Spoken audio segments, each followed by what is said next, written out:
Hey, if you're getting ready to go live, stop! No, I'm serious. You don't want to go live before you watch this video, because in this video, we're going to share several things you need to do before you go live so you can have an amazing live stream. Hey there, I'm Kevin Colby, and I love to help people like you do more with live streaming. And by the way, if you're looking to get into live streaming, maybe you're new, check out Belive. You can try it for 14 days free, no credit card, and be live streaming just like that. Hey look, live streaming is an amazing way, a fun way to connect with people one-to-one. But there's some things you really ought to think about doing before you ever push that red button that says live. So let's say you use a browser-based software like Belive to live stream. You want to make sure the browser is updated before you go live. My recommendation would be check it 24 hours in advance and do any updates, and that way you'll be ready. I also recommend using a program like Clean My Mac if you're on a Mac, or CC Cleaner if you're on Windows.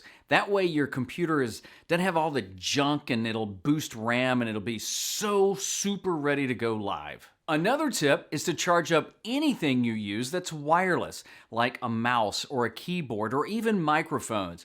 My rule of thumb is I put anything like that on charge 24 hours in advance. So let's talk batteries. If you're using a DSLR or a mirrorless camera like I do when I live stream, you don't want to use the battery that comes with it. Now they're great for just shooting, but when you're live streaming, it'll eat up the battery fast. Trust me, speaking from experience. And when that happens, your live stream just dies or freezes.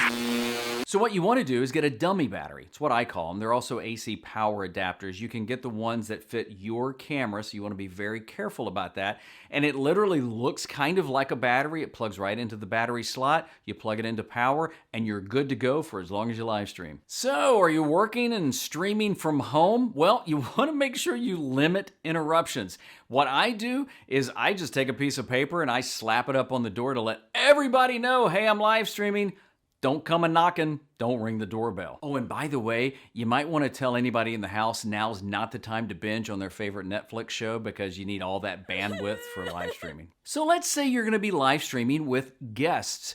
I would have your guests come on at least 15 minutes before your scheduled live stream. That way you can get to know them, talk to them, but it's also to make sure their microphone and their camera works as well. And something else I would highly recommend, I do it before every one of my live streams, is do a test broadcast. Now, you don't have to do the entire show or the entire stream, but just enough to kind of run through your talking points and your graphics, and that way you can figure out if something ain't working before you go live. And if you want even more tips of things to do before you go live, make sure you grab the free checklist. There's a link down in the description. Hey, by the way, do you have a tip, something that you do before you live stream? If you do, drop that down in the comments. And by the way, we'd love it if you would subscribe and give this video a like. And if you want to do more with live streaming, check out one of these other videos we got all queued up and ready for you. We'll see you in the next video.